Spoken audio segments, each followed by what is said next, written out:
Multiplayer games come in many shapes and sizes, but functionally they all provide the same thing: hate speech.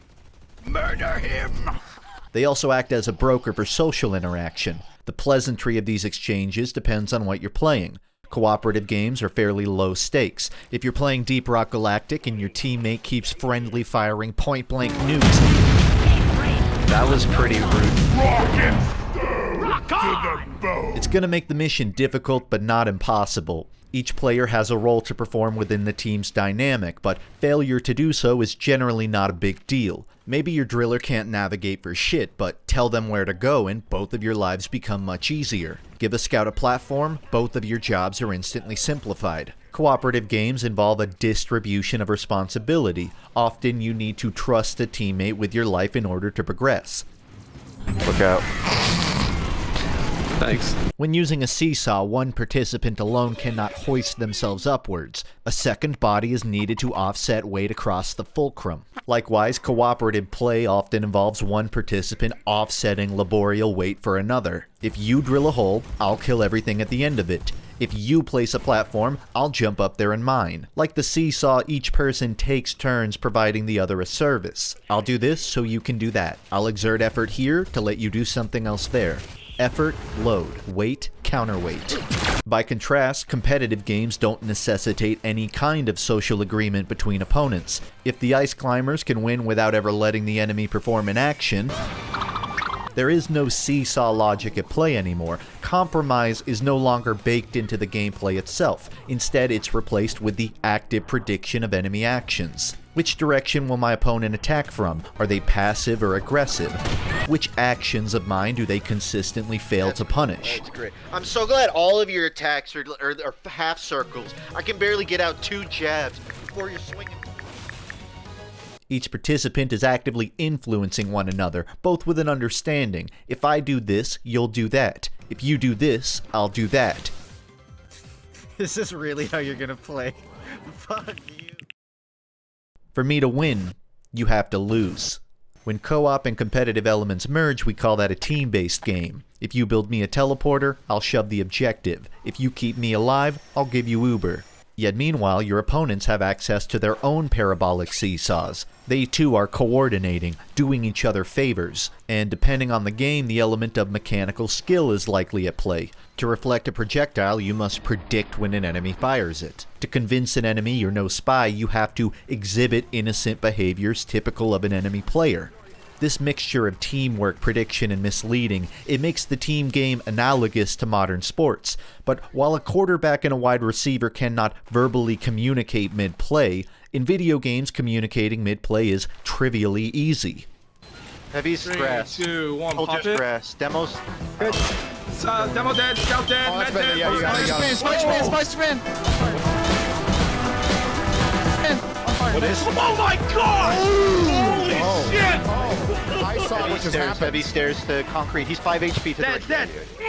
Me, my man. Leave some for the rest of us, brother. This human factor is something widely unapplicable to single-player games. In BioShock Infinite, Elizabeth will react to requests from the player to open certain rifts, but the player cannot instruct Elizabeth to, for example, scope into a sniper rifle aimed upwards while crouching. Do it. Yes. Good. In Half-Life 2, Alex can provide the player covering fire, but she cannot, upon request, do a funny kill bind. Medic, quick. Do a funny kill bind.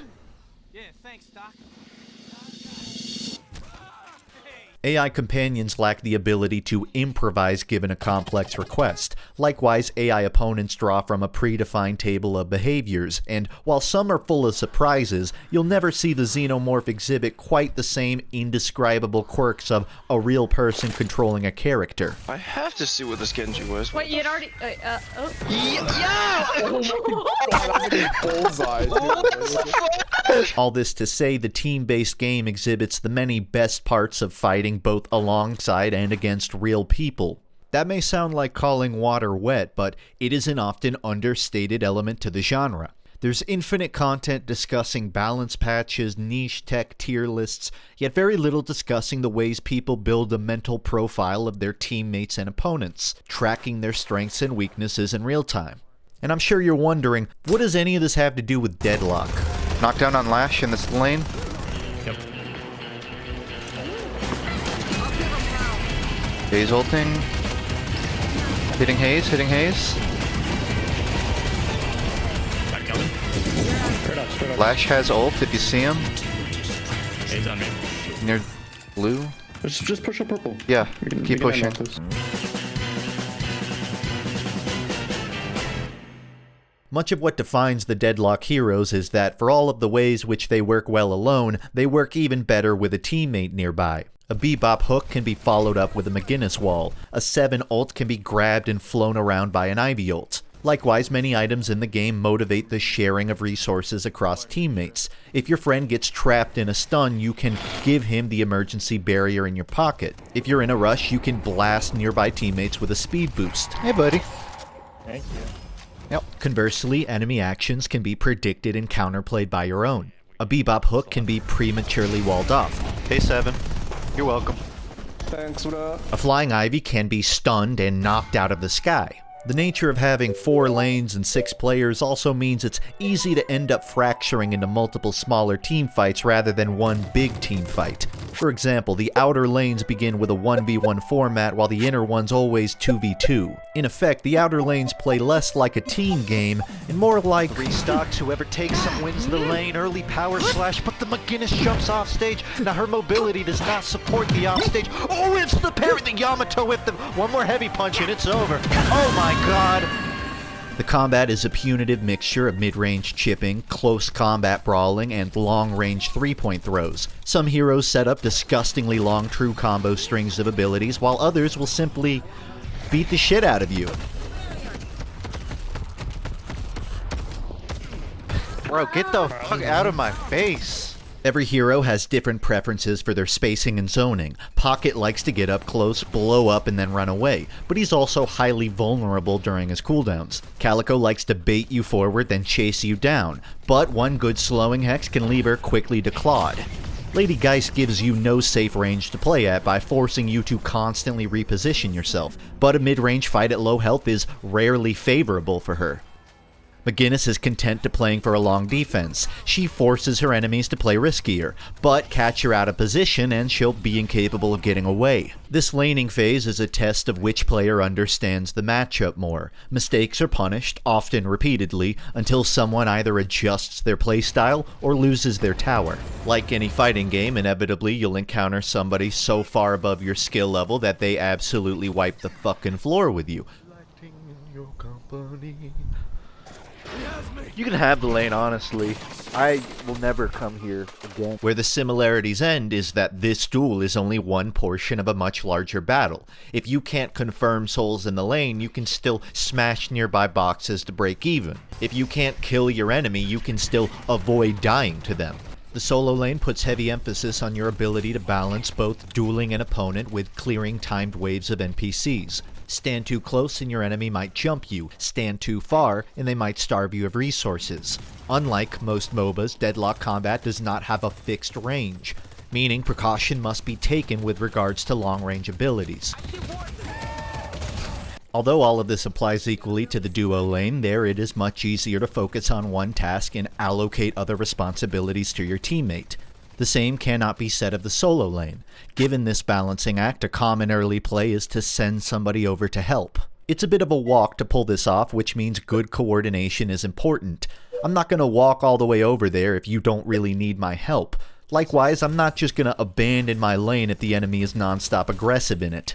Still, there are certain situations that all but necessitate intervention. Check this out. I'm solo laning against Infernus, and it's a complete goddamn standstill nearing minute 10. He has spirit, I have bullet. He has souls, I have objective. He's freezing the wave, I'm sniping the wave. It's a stalemate. A deadlock, perchance? When this happens, only one thing will tip the scales. So my teammate rotates over, which makes his teammates rotate over, which makes my other teammates rotate over, which makes all hell break loose in my previously 1v1 lane. What the fuck is the entire server in my lane?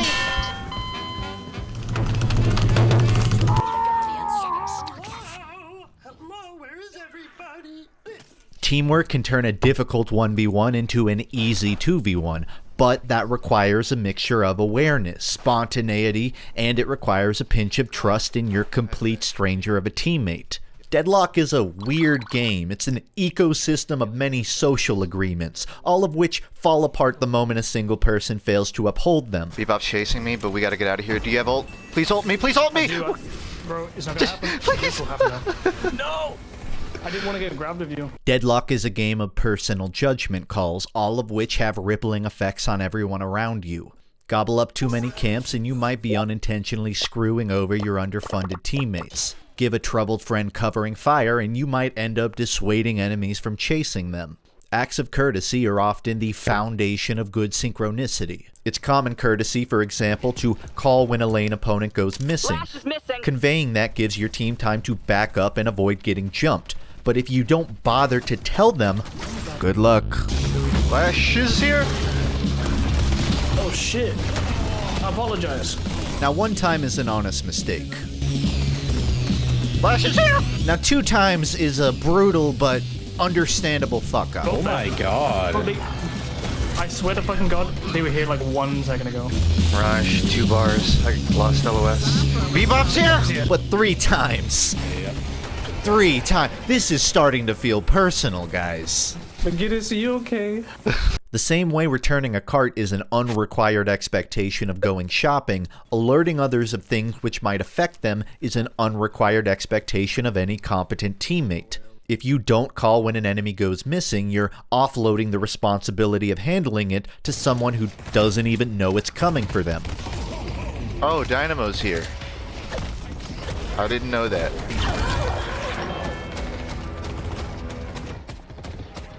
Dynamo's missing. As a match progresses, players begin to migrate more often. Observant teammates will generally identify dicey situations and show up to help out. One player might favor cooperative situations and... Oh, please! Please! I'm begging you! I'm begging you, Doctor! Thanks. while another may instead opt into a more individualistic playstyle, staying far away from the action but remaining close to map objectives. Regardless of direct interaction with each other, both players are still contributing to the team in different meaningful ways. At this stage of a match, fights can be won by dealing damage, but they can also be won in more abstract ways. Dying to an enemy, but taking an enemy walker out with you might sound like a loss on paper, but end up being a totally favorable outcome given the newly obtained flex slot.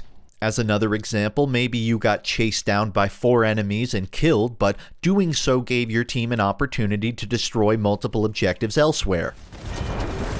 Hell yeah, guys. The win condition of Deadlock is not necessarily set by which team fights better, but rather which team chooses better fights. Yeah, y'all should just play base, honestly. They might wrap behind you, yellow. I'm going back now. They're pushing in. They're coming for you guys. There was no way for us to predict that, really. I'm in mid. They have Abrams ult and Freitas ult. Yeah, There was no way of predicting that, you know? Yeah, just... Some things you can't control. Way to predict that. The team who picks better fights is typically the one most aware of what they're going up against. If the largest threat has an ultimate in their pocket, but the weakest link is off in Narnia, a good team avoids the former and hate crimes the latter. Part of picking better battles is identifying where exactly your hero prefers to position themselves. Some heroes, like Ivy, benefit greatly from staying close to allies. Her symbiotic abilities make her a natural choice for directly supporting frontliners. Other heroes, like Vindicta, benefit from being in the backline of a teamfight, that is, nearby enough to dish out killing blows, but always from a safe distance. And even heroes with no need to stay close to the team, such as Wraith, end up helping anyways just by generating faraway distractions or cleaning up faraway messes. But oppositely, one could act as a gun-oriented Ivy, or a team-oriented Wraith. The generalist utility of most heroes mixed with the hyper-modularity of the item shop makes each build functionally distinct from one another. A basic damage build can be tailored towards single target elimination, or big fat AoE damage. You can make your gun fire ridiculously fast, or make it apply a dozen debuffs. High mobility builds can be a flat speed boost, but they can also lean into stealthiness, or verticality, or conditional triggers. If you prefer one ability in your kit above all others, that ability can be specifically imbued with stacking bonuses. I've personally made about 24 McGinnis builds ranging from inoffensive support to triple stun silencer point blank true combo bullshit. Where are you going? We're having fun. Come back to the fun. This is an enjoyable experience for both of us.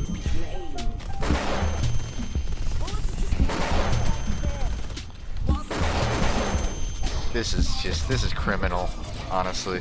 At higher level play, builds are less pre-constructed and more improvised on the fly to deal with the contextual strengths of enemy heroes. A terrible Vindicta requires very little item countering, but a dominant Vindicta necessitates the purchase of at least one knockdown on the team. Most heroes have specific counters and synergies with and against certain items. Haze tends to buy Unstoppable, but a curse will prevent her from using it. Holiday tends to buy Rapid Recharge, but a Warp Stone will let you escape her barrel spam. When a match starts, it's pretty reasonable to look at your lane opponent and immediately think about what items you're going to buy. If your lane partner is an extremely aggressive hero, you can buy healing items to help them out. Items are equally a personal resource, a communal resource, and a set of tools for dealing with specific problems. A well-rounded team will have a healthy mix of damage types, counter items, and maybe even support items. An awkward team will, by contrast, run 6 gun builds and call it a day. The shop is, in a way, a vignette of the many social dynamics on the server. Builds can be cooperative or duelist in nature. They can be built independently of enemy heroes or entirely defined by them. I could get far more theory crafty about this sort of thing, but I won't.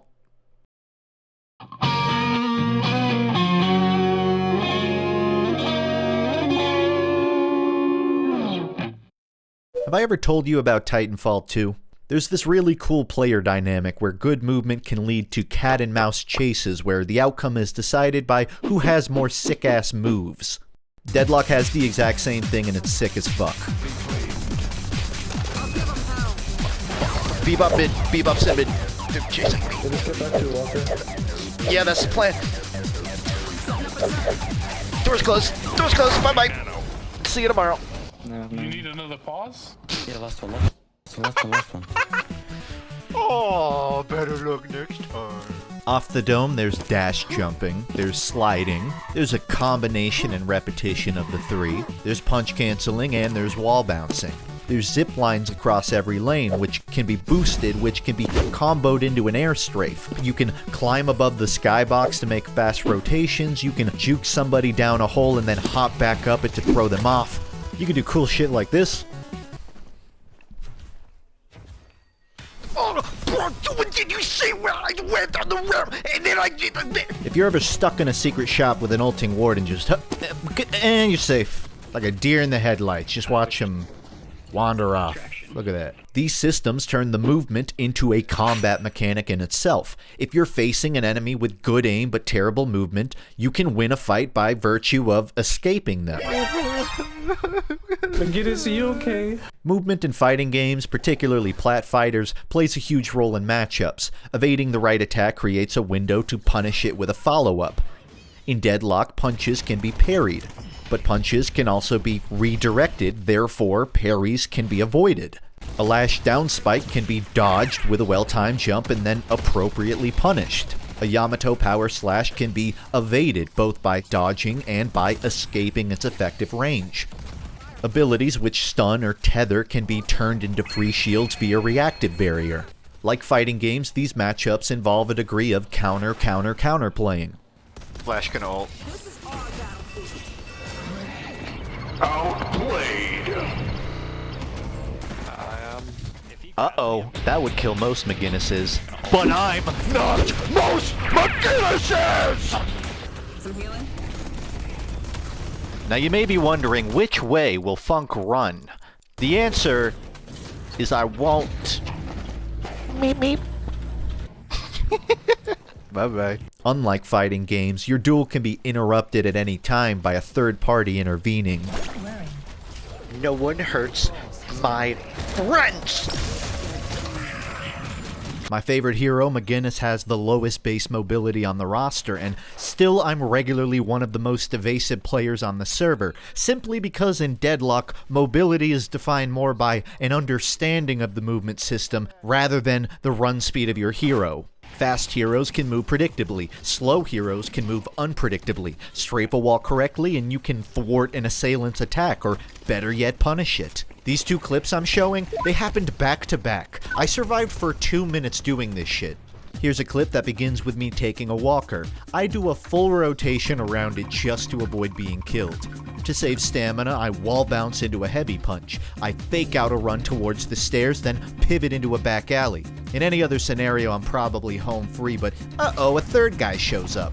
So I climb the rope, just kidding, now I'm going this way. At this point, I'm totally improvising. Run left and Bebop will probably grab me. Run to lane and Bebop will probably grab me. Fuck it, we're going underground. At this point, I have expended every single escape option in my arsenal. Surely, the enemies are gone by now. Why are you here? I could have kept running. McGinnis, are you okay?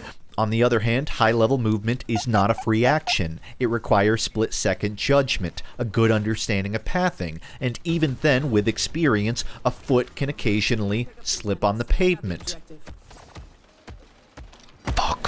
It's easy to call Deadlock a MOBA when it is in fact every genre ever. It's a racing game, a horror game, a text RPG, it's a Vanquish-like, it has quick time events, it's a visual novel, a run and gun, an arena shooter, it's tower defense, it's Fortnite, it's a hack and slash, it's flight sim, it's a platformer, it's Katamari Damacy.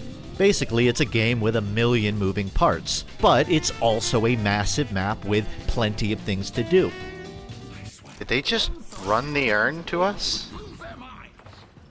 Yes, they did. Having 4 lanes, 2 power-ups, a CTF mechanic, a mid-boss, and secret shops makes communication increasingly valuable as a team splits up to cover ground. Pushing 2 lanes simultaneously forces the enemy to make a choice on where they defend. Pushing all 4 lanes evenly creates a less urgent but more time-consuming counter-rotation. If enemies are turtled up in base, they can often be coaxed out by baiting or even killing the mid-boss.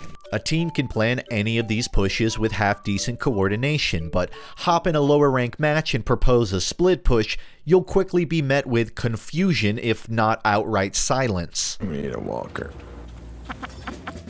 We need to push multiple lanes at the same time. We need to, like, coordinate a push on green and purple.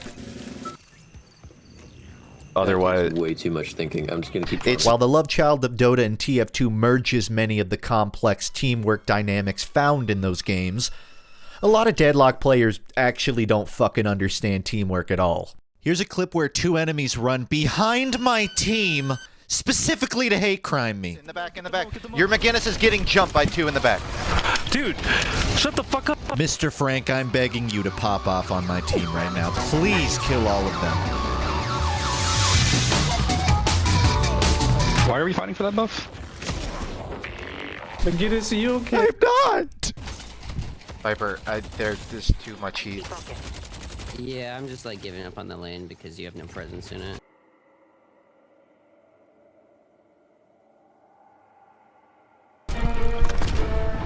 Some heroes are designed to be assassins. Naturally, their job is to go hunt and kill. But in Deadlock, tempo takes precedent over all else. There are good times to start fights, and there are very, very bad times to start fights. Maverick plays, while crucial for keeping enemies under pressure, often come from players who have 0 tempo, 0 awareness, and 0 communication skills. Now, mistakes of course happen, but someone repeatedly rushing into disadvantageous fights alone is either unaware of the macro state of the moment, unconcerned with the preparedness of their teammates, or some other third thing.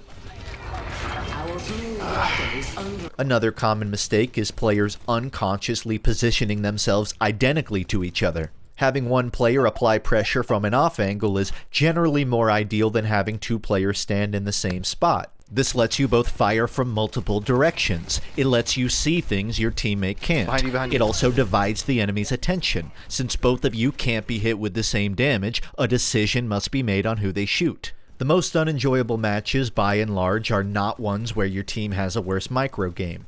Often, the worst matches involve the exact opposite. A player with good aim can still have terrible positioning, a terrible intuition for what to focus on. You might win every fight you take, but if none of those fights are ever near a map objective, then those kills may not coincide with any meaningful progress. A team obsessed with getting kills but unconcerned with everything else has a tendency to meander, to forfeit objectives. Any sensible opponent can use this to grow a disparity in flex slots. Before long, the team with less kills wins, by snowballing into base following one good team fight. This is, beyond a shadow of a doubt, a cataclysmic failure of the oral variety. Nobody is calling missing, nobody is planning pushes, nobody is watching each other's backs. When 6 players are utilizing every communication feature for its intended purpose, that is, voice chat, pinging, drawing on the map, Deadlock becomes a totally different experience. At low-level play, it's as simple as someone informing you of the bridge buff spawning. Alright, buffs and interrupt, get ready. Mine. A few ranks higher up, players begin to discuss between themselves whether or not they're going to take a certain fight. Yo, Wraith is in the secret shop in our pocket. Yo, fuck chasing, bro. I know, I'm just trying to save our pocket right now. At high-level play, parallel thinking allows complex multi-lane plays to be established, less with demands and more with acknowledgements of intent. I'm pushing up purple. Okay, I'll push up green with you then. A lot of the scary ults they have are on cooldown right now, so we should try to take advantage of that. I'll try to like draw them out over here with a shove. There, yeah, there's like 3. Put pressure on all waves. Put pressure on all waves. That's yeah, simple. I gotta back up. Put simply, Deadlock is an extremely fun game when played with socially articulate people and borderline psychological torture with anything else. Unfortunately, they have all the things to finish people and we don't. Who's the guy who keeps talking? Is that the 0-3 McGinnis? No. That hurtful. I didn't say anything. Why are you talking to me? Talking shit. I just can't stand when people are constantly complaining, like they just don't shut up and just play the game, you know what I mean? I wonder what the thought process is to be all the way up there, McGinnis.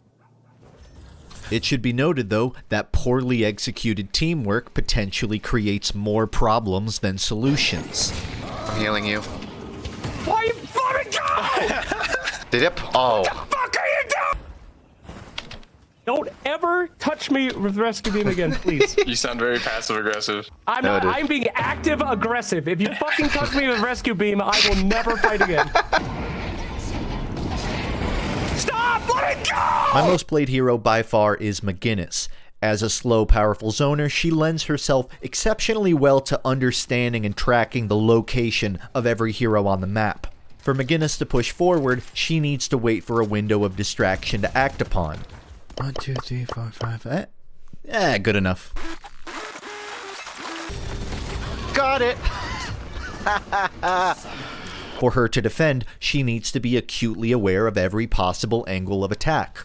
These requirements on any other hero would be a massive downside. Like Hayes does not require a distraction to kill confirm, and Abrams is not tasked with the monitoring of his own team's backline. McGinnis is often dependent on those things, but when provided them, she becomes, pun intended, a wall.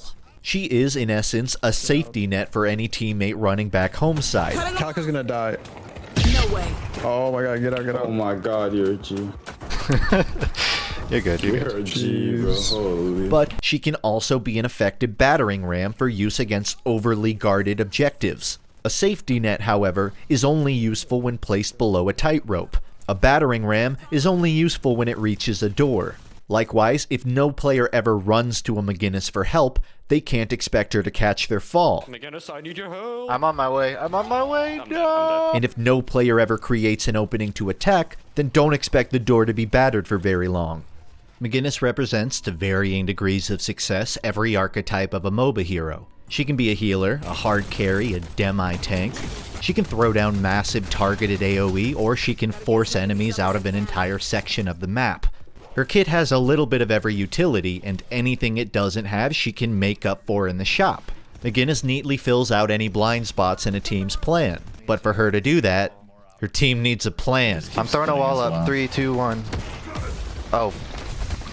That was awkward. I wasn't there at all. Oh, that was a big dynamo. Without one, McGinnis lacks the agency to generate much value beyond a few flex slots. Realistically, for all of the ways her team relies on her, she relies far more on them to get shit done. Come to the bridge, come to the bridge. I'm trying. If that's not your kind of playstyle, chances are Deadlock has another hero to your taste. But a better reason to compliment the game is that it's fused most of the interesting social interactions across every type of multiplayer game. To understand Deadlock, you gotta understand your opponent's mental, you gotta read their tendencies and get ahead of them. To operate as a team, you gotta give teammates a chance to cook and be prepared to scrub their floor afterwards. You gotta ride the seesaw, you gotta tech the knockups. Just eat up the walker, guys. Eat it up from the front. They're looking right.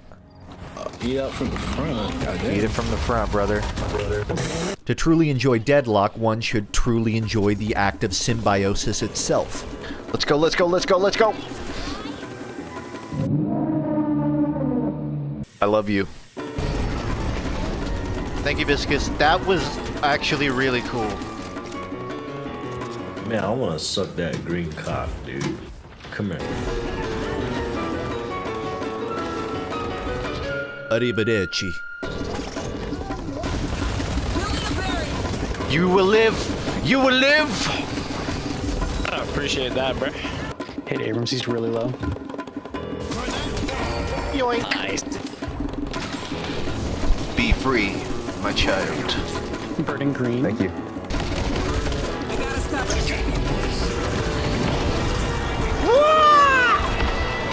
Thanks. Thought I was toast. Not on my fucking watch. Oh my god, your voice is deep as hell, bro. Thanks, Daddy. You want to see what you can do? What? I rate it 1 gigantic out of a blue album. And I rate gigantic 1 Anatolia out of a blue album. Because it's so good it kind of like pisses me off.